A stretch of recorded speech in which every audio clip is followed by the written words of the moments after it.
January 11th, 2024, and we're in the Tom Baker Meeting Room, which is the appointed time and place for the Bismarck Parking Authority's monthly meeting. I see that we have a quorum present, so we will take the first order of business, which is to consider the minutes of our December 14th meeting. Any changes, corrections, comments on the minutes? If not, is there a motion to approve? I move to approve. Is there a second? Second. You got all that, Sue? All in favor, say aye. Aye. Aye. Opposed, same sign. That motion carries. We'll move on to the regular agenda, which is to review the financial statements, which you have in your packet. And if management has anything they would like to point out that's extraordinary or unusual, or if you have questions of management, ask away. Mr. Chairman, we have end of December financials here. That includes the month-to-date, of course, and then also the year-to-date would be the full-year information. Nothing out of the ordinary as far as the month of December is concerned. Year-to-date, just a couple highlights here that under miscellaneous income, that $2,500 was for that for the old sweeper trade-in. That was part of our contract when we got the new Neil Fisk sweeper finally after a 2-year delay.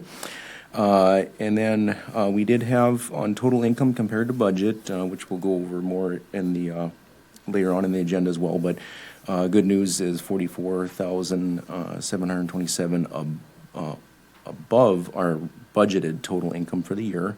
So we were good there. Total expenses, we did go over budget by 26,000, mainly due to snow removal. But our net income then was a positive 18,000 for the year. And our reserve balance, 1,603,273. 1,603,273.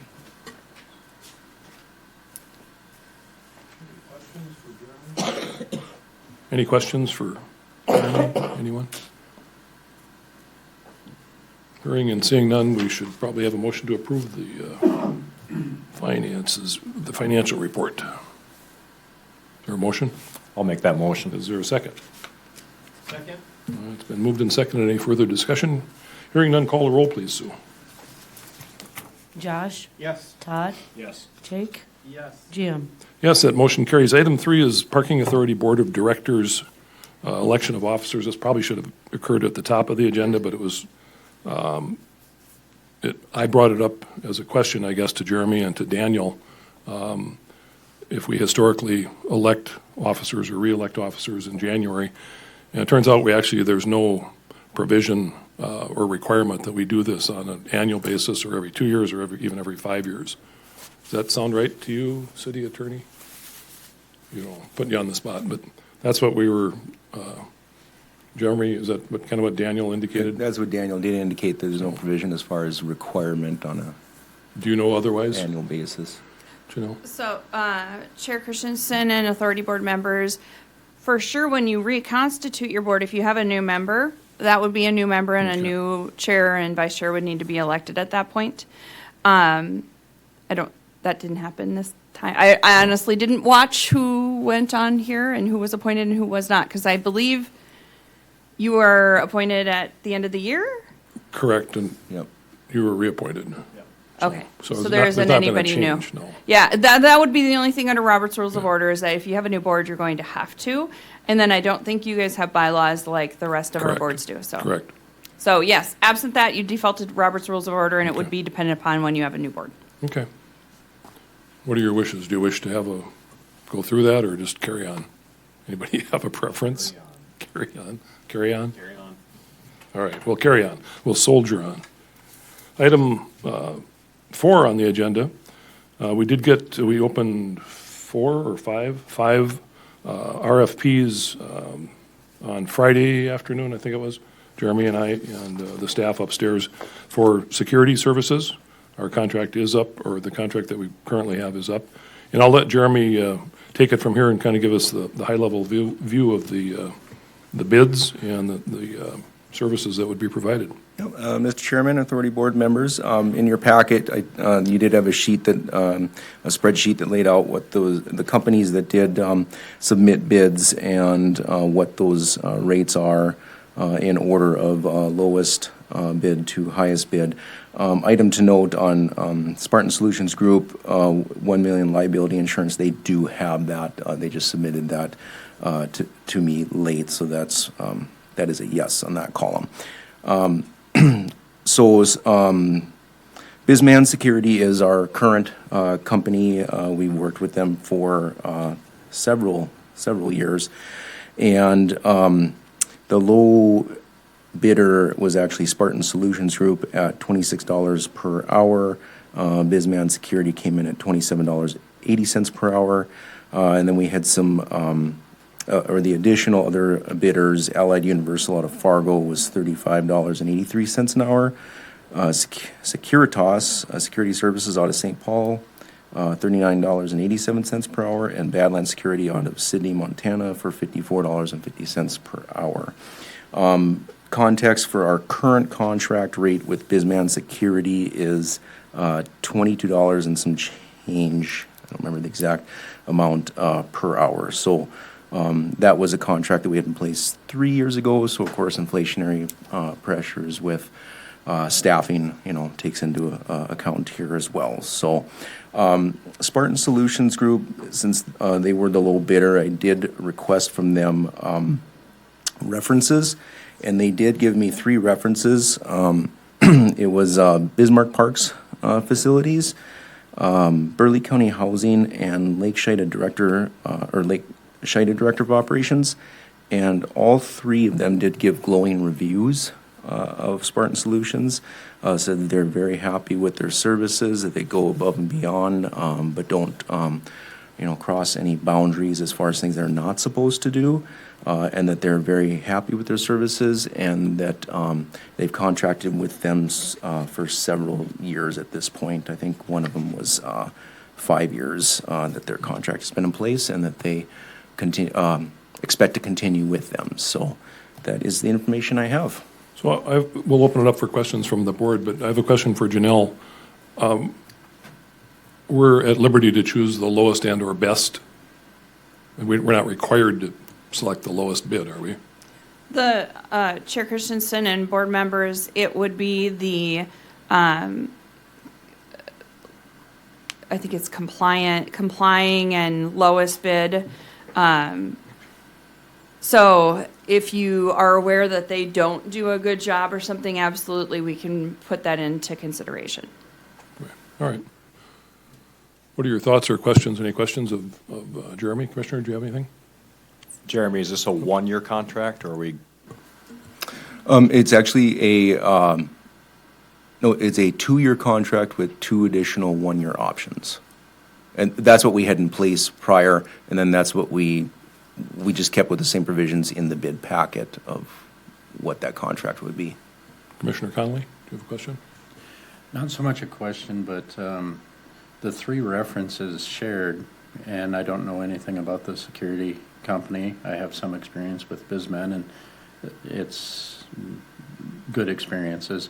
But the lower bidder, those 3 references shared have a pretty dynamic diversity in some of the complications they had. I did 12-hour ride-alongs with, say, the police department on every one of their shifts. So that's the 7 to 7 a.m., the overnight, and then the 2 power shifts. And the dynamics with how many parks in different buildings, I could see where they've had a lot of experience if they've been there a number of years with a lot of different populations.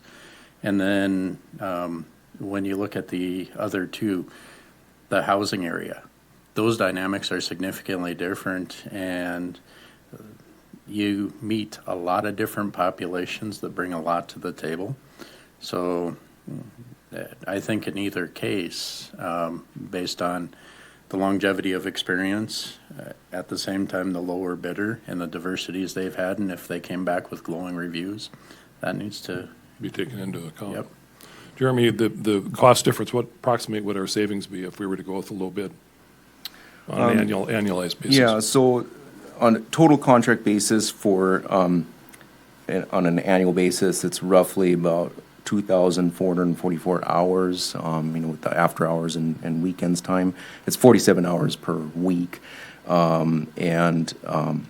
Part of that is because we have a secondary person that comes in on Fridays and Saturdays for a portion of that to help with the workload.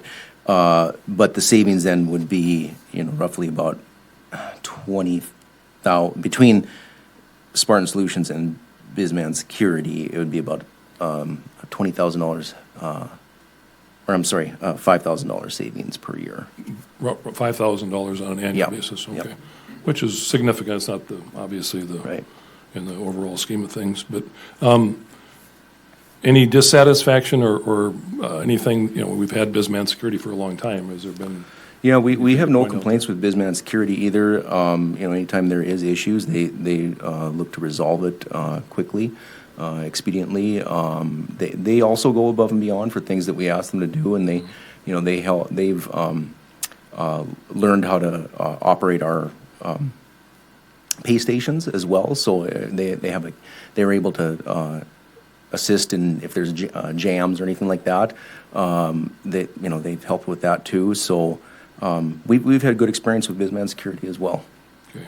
And I appreciate Commissioner Connolly's comments. That's a good observation. Do you, Jeremy, you know more about this than I don't know anybody in either one of these, the two low bidders. Does Spartan have the personnel to take on, the ramps and what we're asking them to do? So I presume that they do as far as them putting a bid in, that they would be able to handle it, but I didn't ask them specifically that question as far as how many personnel they currently have. Other questions? Josh? Or Jake? I'm sorry. Yeah, Chair Christensen, could we just kind of talk through what an average week looks like for the security companies? I guess I'm mostly unfamiliar with the scope of services that they're providing. I think that'd be helpful for me at least. You mentioned like 47 hours per week, so are they patrolling all of the ramps? Like, what does that kind of look like? I'm mostly unfamiliar. Yep. No, great question. So in the scope, it is primarily for after hours patrolling and watching the camera systems within the Parking Authority office. So primarily 8 p.m. to 1 a.m. Each day of the week, and then extra hours then on the weekends as well, just because of downtown traffic and patronage. So they do. Just to clarify too, sorry, they do foot patrol in each of the ramps, in the stairwells, and just throughout the ramps too, as kind of on a consistent basis every hour, and then in between that is then when they're watching the camera systems. They do foot patrol and drive the Correct. ramps as well? Yes. Okay. I assumed. Okay, good question. Other questions? One other question. And I'm not familiar really with either. What contractually, if we would go with a low bidder, but we're not familiar with them, what could we do if we don't see the results that we have historically seen? To get out of the contract? in other Correct. words? We'd actually do in our current contract, which is the same format that we would likely use for the new contract, a provision in there that if we are unhappy with any of their services or if they have any dereliction of what their scope of requirements are, that we can give immediate notice To terminate it? to terminate. Without, okay. Commissioner? Just adding a little bit too, is that I was in a position to where I gained a little bit of experience to where seeing how the calls come in, because any security services have to have a good relationship with the authorities that be, and knowing when this really isn't our lane and we need to call, say, a police department or a sheriff's department, and those calls come from different areas, and in both cases, in the security and that, coming through that network of communication, it seems they do really good. Good observation. Anything else? I don't have a dog in this fight. I'm comfortable with, I guess, with the recommendations of management. So if you want, do you have a recommendation for us, or do you not feel comfortable doing that, Jeremy? I guess that, we're Like I say, we've been happy with Bismarck Security. But, you know, with the reviews that we've gotten from Spartan Solutions, I'd feel comfortable too giving them a shot, I guess, so seeing how they do. Anybody else have questions of management? Or of staff? What are your wishes? I would make a motion to award the contract to Spartan Solutions Group, just purely on the fact that they were the low bidder. I think that encourages people to think about price and be competitive when they submit these types of bids. There's a motion, is there a second? Second. Moved and seconded, further discussion? Hearing and seeing none, call the roll, please, Sue. Josh, Yes. Todd, Yes. Jake, Yes. Jim. Yes, that motion carries, thanks.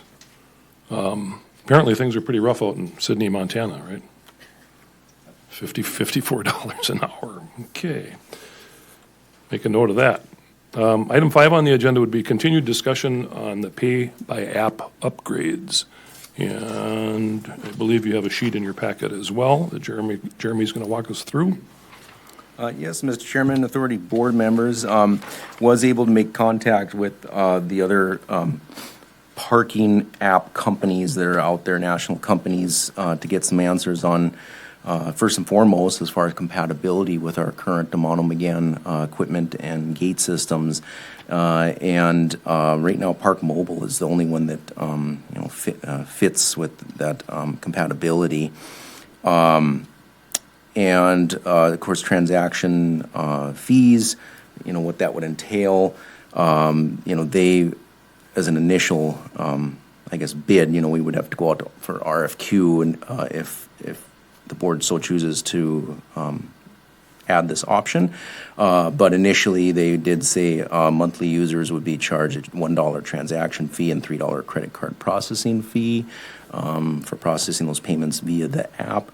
And then hourly users, 45 cents transaction fee plus 3% credit card fee.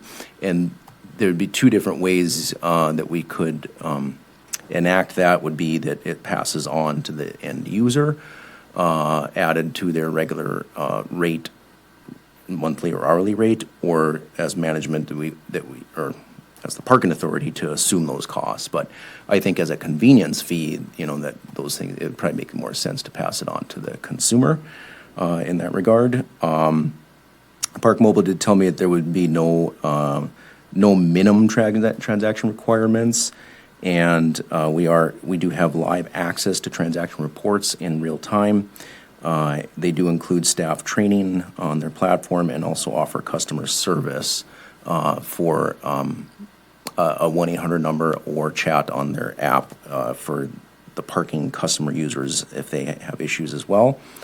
I did raise the questions of how do we control if somebody's signing up on the app as a monthly user, for instance, how we control which ramp we're allowing them to go to so that we can still control our oversell rates. And they said there are access codes that would be available to be able to control that. And then once a certain cap number occurs, then they would essentially not take any, or it wouldn't process any additional customers in that regard. And then I did ask the question too, because we have a lot of businesses, for instance, like Sanford, that just pays us in bulk for all of their employees, how that would work. And they said if a business is signing up on the app directly to pay on the app, that they can give, it would be basically by username, as far as if a parking customer user is signing up individually in the app, and they would have that access code, a business access code that then would track that. So they are still researching for me, though, on what that fee amount would be, on how, if it's transacted per user that signs up under that business, or if there would be a bulk rate. So that's undetermined yet at this point. Okay. I think it was my bright idea to look into this in the first place, if I recall. Which begs the question, and we've got information, which is really what I was looking for. Do we get a lot of comments, pro or con, with the current system from either hourly users, monthly users? I think that is more, I think it's more hourly users that would probably use this than monthly users. A lot of our businesses, Sanford included, just pay a check to us, so then there's no credit card processing fees and all that involved. So I don't think there would be a lot of our monthly users that would per se necessarily use this. The convenience would be that they would be able to access with a QR code in their app from their phone to enter and exit the gates as opposed to using the RFID cards. Okay. And if I understand, under Park Mobile's structure, the monthly users would pay $1 per transaction every time they enter the ramp? No, to Is that clarify, per that would be per payment, so $1 per month in month, addition to right, okay, 3% right. credit That card would make more processing sense, fee. right? Mr. Chairman, I think Corey has something to add. Corey? So as far as the current customers we have, the only comments I've really gotten is some of our customers would like the ability to pay online.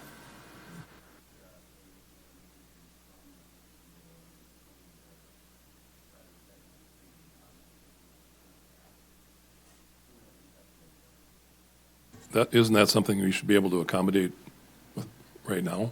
Right now, we're not set up that way.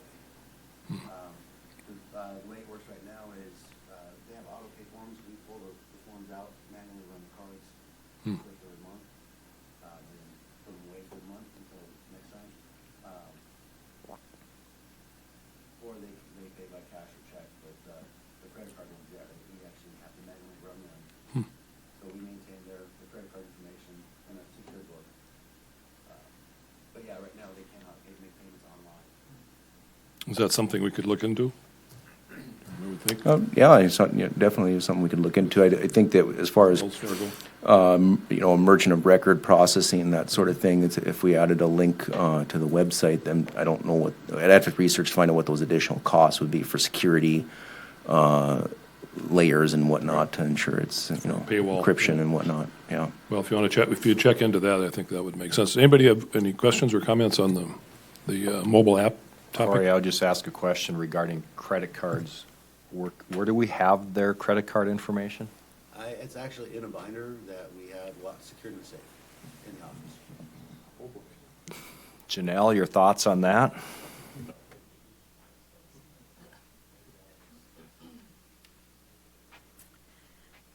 Chair, authority members, my first thought was we should talk to the city and use Paymentus and what we use at the city and not duplicate efforts. But then I can't speak on behalf of finance, but that would be my first thought, is that, boy, it would be maybe safer. Then we've got our cybersecurity and everything else, but I don't have any clue how that works with where your books go and everything. So I would suggest we start with finance. Okay, well, Jeremy, let's look into that.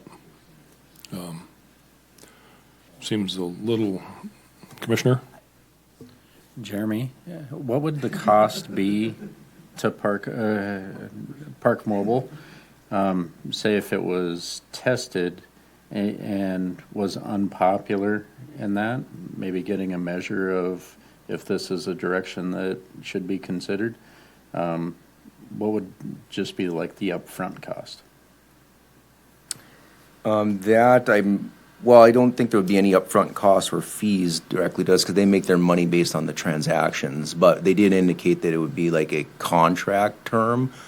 But that's how they make their money, so there wouldn't be like a contract fee, I don't believe. Any equipment costs up front?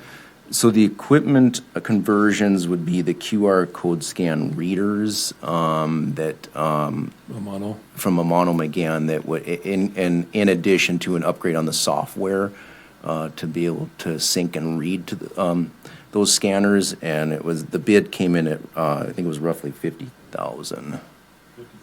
Yeah, 50,500. for all the ramps. Yeah. Okay. Other questions? Again, One thought, because I'm maybe struggling a little bit on what the demand is from everyone. This might be dumb, but could we send out a survey link when the monthly invoices go out and say, hey, what is your thoughts on online payments or the whole infrastructure? And then because we're going to have to pass on additional costs somehow. And so what would be your willingness to sign up for this if there's an additional $1 or $5 or whatever it ends up being, just to see what our users think about this potential? Jeremy? Yeah, and that's a great idea, and we certainly can send out, a link with when we send out those invoices. So I know we did do a survey, but and this was several years ago. I think it was like 4 years ago, asking that same question, and I don't remember the percentages right offhand, but it wasn't a large percentage as far as like a demand for it, but it was. There were comments about just more convenient ways to be able to, pay their I'm sure monthly fee. Kate could help you with the Survey Monkey survey. We've done it in the past. It's a good idea. There's no hue and cry to change, right? It's not that there's hundreds and hundreds of complaints or requests, but again, it was my bright idea just to look into it. And Commissioner? I agree. It's not hard pressed to make a decision, but information was shared with members here, I believe, like when Fargo made their decision to add the parking ramp next to the airport and things. So looking into the future, it's also a good discussion to have. Okay. Well, we'll take it under consideration, and move on to item 6, which is update on the ramps parking how-to marketing video project. Do we have that where we can run it? Anybody? Jake, no? We don't have. That's. Sorry, no. Has everybody had a chance to look at it? Minute and a half-ish video. So I didn't think of that beforehand. We should have been able to put it up for folks to see it. But I couldn't get it to open on the devices I had, so I haven't seen it yet. okay. Want to do that for the next meeting? Yeah, So let's do that. I think that's a great idea. Okay. Okay. That would make sense. We live in a video world. Isaac, we don't have you on the actual agenda, do we? Oh, there we go. Okay, so that's coming up. You're okay waiting for a little bit? All right. Item 7 on the agenda is review the 24 budget and proposed capital CapEx items. And again, you should have that in your packet. Both the projected income expenses, expenditures by parking spaces, parking rates, capital projects. You want to start with questions, anybody of Jeremy, or do you want Jeremy to walk us through it? As Chairman and Authority Board members, I can walk through a couple highlight items here. So in your packet, of course, the comparison with 2023 actual compared to budget, as I kind of briefly alluded to in the financials review. But then as far as items on the 2024 budget on monthly parking rates do not take into account any type of increase. However, with KLJ tenant moving in downtown, they are renting quite a few spots, 75 to be exact, at the 3rd Street ramp. So that's a boon to that increased amount, and that's where that comes from. And then on payroll costs and benefits, we did project a 3% increase in salaries on that. So. Questions on the budget? Chair Christensen, just one question again. Jeremy, so we've got rental income, general parking, monthly parking, and then validation. So the rental income is again from some of the commercial spaces, is that correct? Yes, that is correct for the Parkade building Sanford. specifically. Yep, okay. Yep. And then general parking is just hourly pay per play? kind Right. of thing? Yep. So general parking would be hourly, and then the validations is our Park Smart program. Okay, thank you. What, just if you'd update us on this Park Smart, maybe you're going to do that, Kate, but. No, I just wanted to mention, sorry, Kate with the Downtowners, there's probably going to be, and this might be in the next year, but there is another downtown street project. I was just pulling it up here to make sure. It says 3rd Street, Main Avenue to Rosser Avenue, 5th Street, Thayer to Rosser Avenue. So you might have some abutting property. I think what kind of the total assessment was going to be was something like $800,000 amongst the property owners. So I don't know if you've gotten a letter. I'm not sure where they're at in the bidding process and things like that, but I think that's where we were at after the grant, the NDDOT Urban Roads Grant. So maybe just check on that if you were going to Do you have a know, special. do you know the scope of the project, like on Third Street? Is it a full, like, utilities, water, sewer, or just mill and overlay, or curb and gutter? I'll look at it and I'll give it to you my update later Okay. in the meeting if that's, I'll find it for you. Jeremy, have we received any notice from Public Works or We have not, no. city No, assessor's other office? than just the assessments from this last year that Okay. that the board chose to pay in full. Okay. Thank you for that, Kate. For just a brief overview of the Park Smart program again, who pays what, and, give me that. So the validation tickets, the downtown businesses, if they participate in the program, they give a voucher ticket to their parking, Right. to their customer, that then that when they exit the ramp, they put the validation in, that puts a count together for that business, and we bill that business back monthly on how many validation tickets from their particular business that were used, and it charges at half the hourly rate. So the discount is 50%? Yes. Okay. Okay. Other questions? Other questions? You want to talk about the capital projects and everything, and then approve it all at once, or take them item by item? So, Mr. Chairman, authority board members, on the capital projects, the list that you have in your packet is just a proposed list, not necessarily that they would all have to be done in 2024. Some of these are carryover items from year prior, but I can touch base on just the reason why we had recommended these. So, security cameras upgrades, this would be for changing to the digital cameras. Currently, I believe we just use the analog cameras. There are supply parts still available when we have to do if we have a camera that breaks and have to swap it out.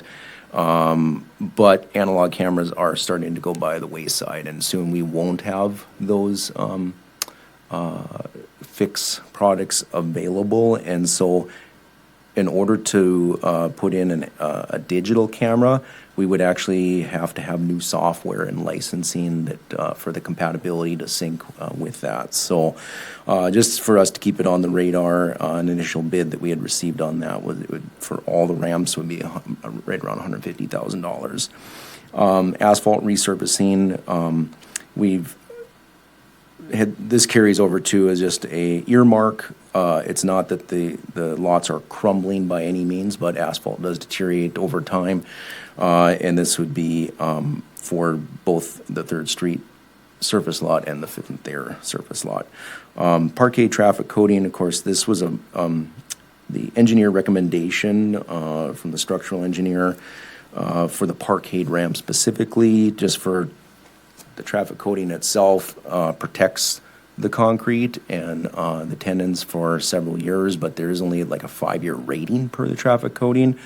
Our opinion actually is that traffic coating, although it works, it gets pretty slippery in our climate conditions in the winter. So again, just putting the budget number out there as far as what the structural engineer was, recommending. Not that we foresee that it would necessarily need or be required or have to be done. The parkade building, of course, the Skyway, the drive-it, some of the drive-it panels we've had to do repair on over the years, so that is just earmarked for a complete panel replacement on the walkway between the Radisson and the parkade building. Under other equipment, I did actually put on there the QR code scanners for the entrance gates and exit pay stations that would be necessary if we did go forward with the pay-by-app options. And then also our work truck, currently that we use for sanding and snow removal in the ramps. Currently, that's a 2012 Silverado with 86,000 miles. So probably due for us to check with City Fleet to see what we could get if we were to trade in. Okay. Questions on the CapEx list? I have a few questions. Anybody else have questions? Starting with the security cameras, do you have the number of cameras? I mean, are there cameras on every single level now, and every stairwell, and every lobby? There are, yeah, and I don't off the top of my head, Don't have a count. recall exactly what our total count is. How old is that cost estimate to move to digital? This was from early last year, I believe, so it is about a year old.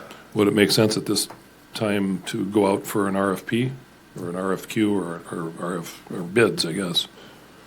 Yeah, if the board so chooses, that we certainly can do that. You're correct, we're gonna have to move in that direction sooner or later. Anybody have thoughts on that one? How much time do we have left before, I mean, I might not be able to answer this, but do you have any thoughts on how much time we have left before we can't get parts? Actually, I would defer to Corey. I don't know if you've had conversations with electronic communications on that. Last I heard, was about 6 months ago, and back from the DCI, it says there's still plenty of those available, so they can still get them.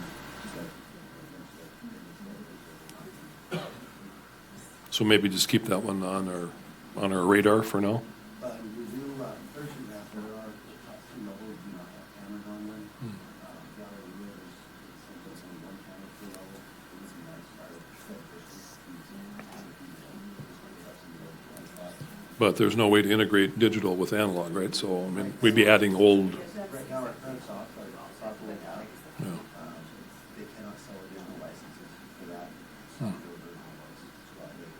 So in order to get more licenses, to add more cameras, or convert an analog to a digital, require a new license that we just cannot do with our current software. You go to Best Buy and get a ring. Okay. So that may prompt us to move sooner rather than later if we need to. And it doesn't make any sense to throw good money right after old money. Okay. What about the lot, the asphalt resurfacing? Have they been seal coated, and crack sealed and all that stuff? Yep, Mr. Chairman, 30 board members, we do the tar seal pretty much annually after assessing, of course, after winter conditions. There's a few areas where we've done some patching in the past as well, a couple mill and overlay sections and whatnot, but this would just be for, if we needed to do a full surface.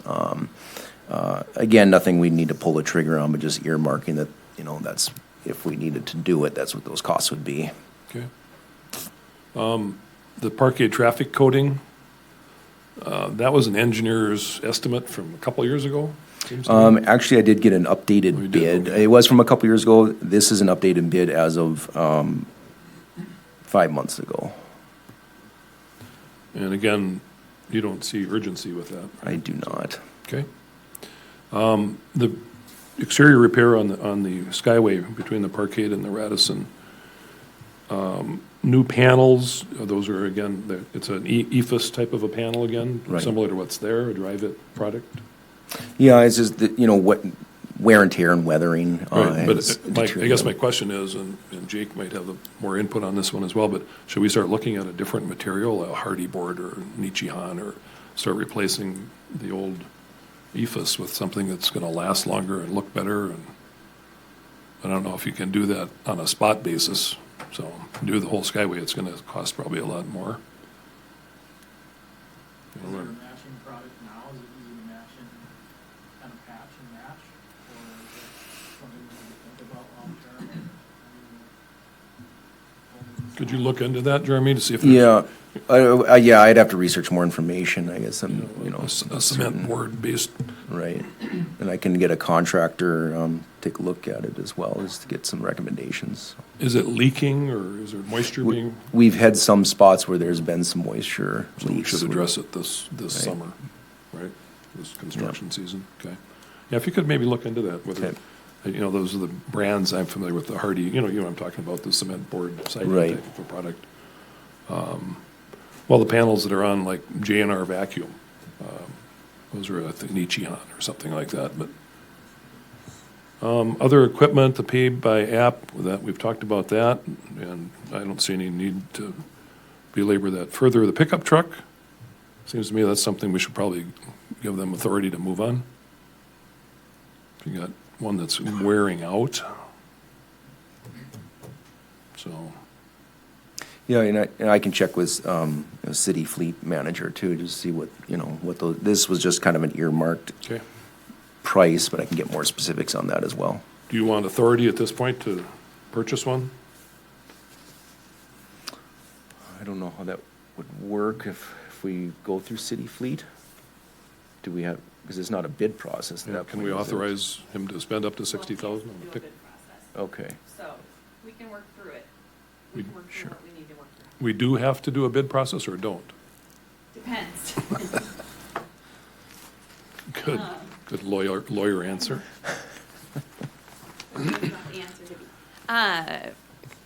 Chair Christensen and board members, so I don't think that we necessarily have like a contract. I think that typically what Fleet has been doing is they often do Sourcewell or one of those, and we have a process for that that requires it just to be on the city commission meeting.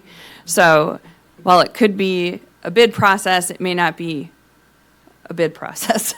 So there's lots of different ways you can go.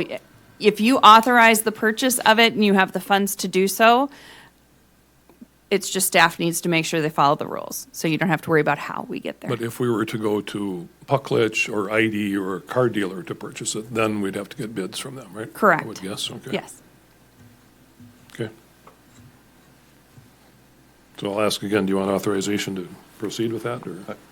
yes, if the Before- board would like to before the give wheels fall authorization, off the other and then one? I can get in touch with the city to go through Okay. that process. Anybody care to make a motion to that effect? Authorize them to do that, or? I will make a motion that the Rocky Gordon Company pursue options to purchase a new pickup truck. Pursue options or is authorized? Is authorized up to $60,000. Okay. Does that work? There you go. Thanks. Is there a second? Second that. Moved and seconded. Any further discussion on the motion? Hearing none, call the roll, please. Sue. Josh, Yes. Todd, Yes. Jake, Yes. Jim. Yes, that motion carries. So then we'll continue the discussion on parking rates, expenditures by parking space per month. Mr. Chairman, Jeremy? I don't know if the board would need to make a motion to approve the 2024 budget Oh, as a whole. well, yeah, are these rates part of the budget? Not necessarily, right? They're a separate item. That's a separate item. Okay. This does not take into consideration Okay. any rate increases. Is there a motion to approve the 2024 budget as presented? I will move to approve the budget as presented. Is there a second? I'll second. Moved and seconded. Any further discussion? Hearing and seeing none, call the roll, please, Sue. Josh, Yes. Todd, Yes. Jake, Yes. Jim. Yes, that motion carries. Now let's discuss parking rates. Jeremy, looks like the last time we tweaked the rates was just a year ago, March 1, 2023. Correct? That is correct. Yeah, we went up by roughly about 3%. I think it was a $2 increase on the monthly rate, and then the hourly rates remained unchanged. Do you have a recommendation for us, Jeremy, on the rates? So All of them, hourly, monthly? I think that, with our budget, our total expenses is roughly 4% increase. But we're doing well on total income, of course, so our net income is a positive compared to 2023. However, with some of these capital project expenditures, and that's in your packet, did include that breakdown of what those amounts come out to be on average capital project improvements over the last 8 years, as well as our just regular operating costs per space, which combined, our average is right around $58.89 per space.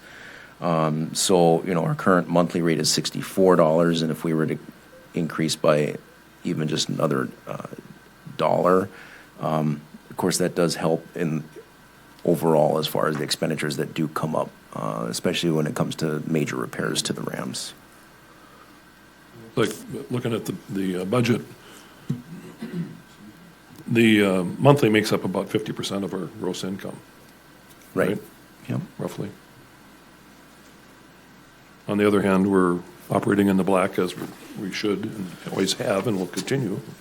And we have a And- healthy reserve. Mr. Chairman, authority board members, with the monthly parking count report that you receive in your packets as well, I think there's 1,730 spots roughly on monthly users. So, even a dollar increase would be a $20,000 per year annual increase to total net income.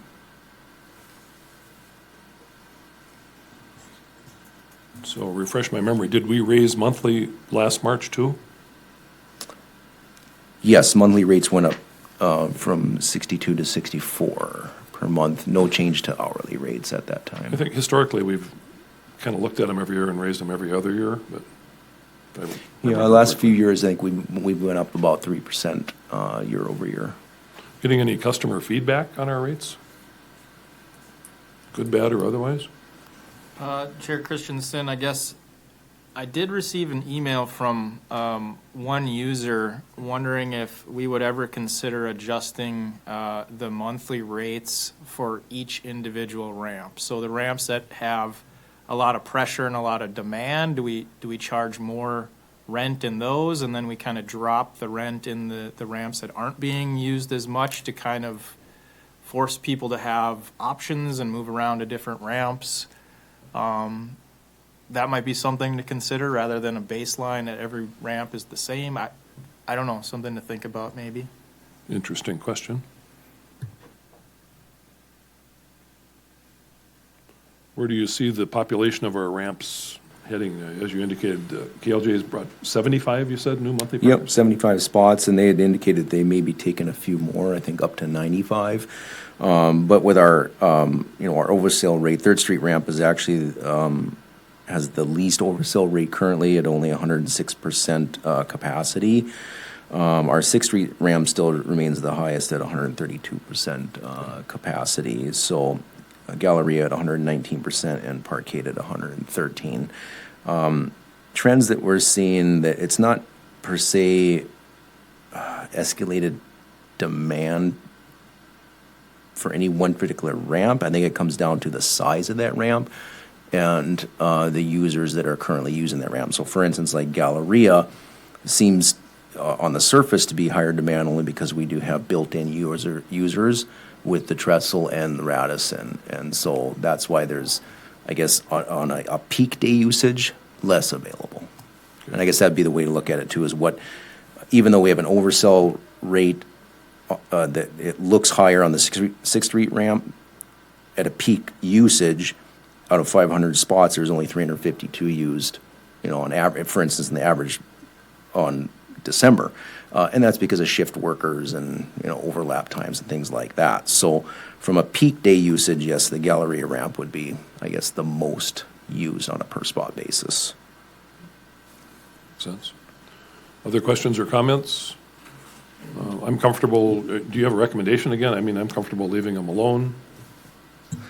From management standpoint, like I say, opinion. we're indifferent because we're not hurting on our total budget. I guess where we look at it from the standpoint of what is the monthly cost per space per month, and at roughly averaging up to $59 a spot, we're only making $5 profit per spot that then goes into future operating expenses.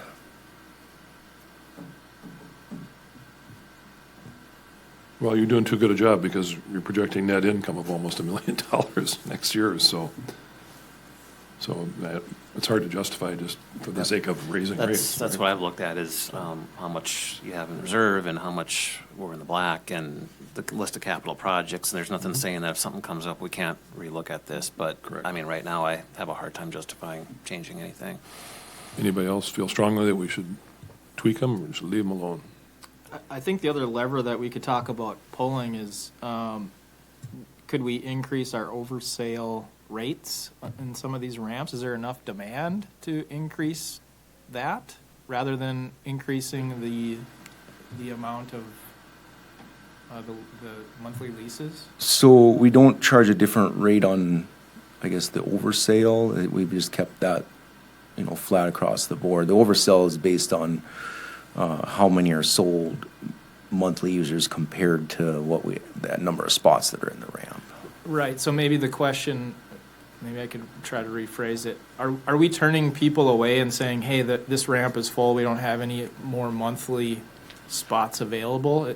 Is that happening? I would have to defer to Corey on who he has on a wait list for that. Right now, Sixth Street is the only one that we have a waiting list on. Okay. Third Street with KLJ moving in, there's potential to have a wait list on Third Street now as well. But as right now, that's not the case, but there's potential.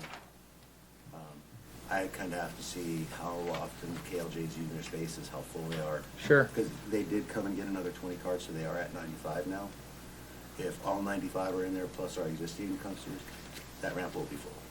Okay. And we won't be able to take any more additional. May have to build another ramp Well, I look at the or two. and maybe there's something I need to understand about the peak day number of users versus the total spaces available. Just looking at those two data points, it appears that we could fit more cars in the ramp, but is that not the case? Could we fit more cars in the ramp? That is certainly the case in like Sixth Street ramp, Parkade, and in particular. So that, yes, that is a correct assumption that we could push more on the oversale rate, looking at those metrics. Is that something how would we feel about that? Is that creating some issues where somebody may pull into the ramp one day and the ramp's full and then that's an issue? Or I guess what are your thoughts on that? Increasing that oversale rate? I guess let me ask the question to Corey. How many do we have on a wait list for Sixth Street ramp currently? Currently, right now, Sixth Street is 12 on the wait list. Yeah. And the longest one on the list has been on there since October of 22. So looking at these metrics too, and I think at the time we were waiting to see if there was consistency when we were tracking the peak day usage. So, knowing with this number that, we can likely get in touch with those. It's not, if it's only 12, I think we're comfortable giving them a spot because that doesn't push by a huge percentage the oversell rate that we currently have.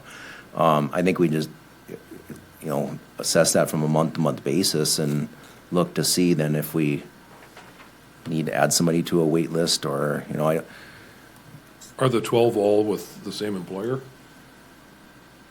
i.e. Sanford, or not necessarily? Oh, no. Most of the people on the waiting list are Sanford employees that Sanford won't pay for. It would be individual employees that want to pay for their own parking. It's possible that there are unused spaces that are being paid for. Well, just as a note, on Tuesday, I did get a call from a city employee that parks in the Sixth Street ramp. All of the covered spaces were full. She was either forced to park on the street or on the rooftop while she had a covered card. We did have jury that day, and there were approximately 10 to 12 jurors that parked in that ramp instead of the parkade ramp by accident. But Sixth Street right now, on peak days, the rooftop isn't being utilized 100%, but the covered spots are getting to where they are 100% filled. Okay. Well, I'm not hearing any motions to adjust parking rates. What I'm hearing is we'll leave them alone for now. So let the minutes reflect that we reviewed and discussed parking rates, and there was no motion or decision to tweak them one way or the other. We're pushing up against the 10 o'clock hour. Under other business, we have Board Member Todd Kovash, term renewed, right? Thank you. Yes, Mr. Chairman, it's just more of a It's FYI. FYI. Okay. He's not resigning as soon as he. Right. Thank God. Congratulations, Todd. Isaac, from Community Development, we talked, I think, at our last meeting, the discussion briefly about the cost of the proposed ramp for the Fargo Airport, which was in the $43 million range for just under 1,000 cars, 980 or 990 cars. 977. 977 cars, and we had asked city staff to talk to the folks over there just to get some idea where those costs came from and what the thing looks like, and Isaac was kind enough to do that for us, so. Yeah, so thank you, Chair Christensen and authority members. I have, hopefully, yes, there they are. So these are some renderings that were provided to the Fargo Forum via T.L. Stroh Architects in Fargo. More on them shortly. And Much of this information came from a combination of an email conversation I had with the Hector Airport Executive Director Sean Daberstein, as well as some more publicly available information, such as through the Fargo Forum. And as Chair Christensen mentioned, it is a proposed 977 stall ramp spread across 4 floors. So that's a square footage of approximately 367,012, and it is a $43 million estimate. Big asterisk there, which I'll get to in a moment. But part of that I'll just get to it now. Part of the asterisk is that it is just an estimate. There are no actual construction bids in yet. And of that estimate, about $37.4 million is for baseline construction costs. So that $6 million or so difference is both design costs and contingency costs baked in. So if everything went well, it would be closer to that $37 million. But of course, there's no guarantee, no firm bid costs yet. Just another angle on the renderings there. So the current design team consists of TL Stroh Architects in Fargo, Walker Consultants, Mead and Hunt, and SP Plus and Hare Engineering as far as the design goes. And let's just get that out of there. And the method for this will be construction management at risk. So there will eventually be a guaranteed maximum price that has not been set yet, but then anything that goes above that guaranteed maximum price would be paid for by the contractors involved and not by the airport or airport authority specifically. Currently, the main contractor that has been chosen is McGough Construction, and that $43 million estimate was provided to the airport via TL Stroh and McGough Construction together. But again, once final bidding takes place, they will come up with an actual guaranteed maximum price, and it is likely that it would be in that $43 million range, but there's no guarantee on that. It could be higher, could be lower. You can see in the renderings a little that there is a skyway connecting the proposed ramp and the airport. The $43 million does not include costs for the skyway. That is separate. And the executive director of the Fargo Airport did suggest that if the parking authority here were interested in getting more concrete details on potential costs for something in the Bismarck area, to reach out to Scott Fremming at Walker Consultants for preliminary design documents, estimated costs, and trends, because he stressed that a project in Fargo is different from one in Sioux Falls, or is different from one here, and an overall cost would depend on any number of things, including the design, the materials used, whether it's open air or a fully enclosed structure, and even just the type of soil that it could be built on. So there's a number of things that could impact costs, and to learn more, he suggested, again, Scott Fremming at Walker Consultants. Do you have any questions for me at this time? Questions? It's interesting information. We're not going to act on anything today, obviously, but I thought it would be interesting to contemplate costs that are approaching $40,000 per stall. But as Isaac pointed out, I think the source of some of these numbers, I've talked to some people that are involved in Fargo and Minneapolis-based. Some of the estimates came out of Minneapolis, which is a totally different labor market. Fargo has totally different soil conditions than Bismarck does. So as Isaac points out, we shouldn't jump to any conclusions until the contracts are actually signed and the thing gets built, I guess. But I would also encourage, Isaac? I will just add, Chair Christensen and authority members, one thing that could be relevant as well. So the way the airport authority in Fargo is paying for this project, proposed anyway, is to use $20 million of their own reserve funds and then $23.3 million from a low-interest infrastructure loan from the Bank of North Dakota. Just wanted to add that detail as well. Appreciate that. And it should also be noted the general contractor has the contract to build the addition to the terminal, the airport expansion itself. That's already been awarded to them. So they're kind of got the inside track on that. So any questions or comments? We'll just try to keep updated as that project moves forward. It's interesting. Very expensive and very interesting. Other business? Anyone have other business?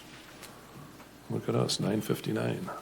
Oh, Kate from the Downtowners, update. Yeah, I just wanted to let you know it's Street Improvement District 576 will be the special assessment.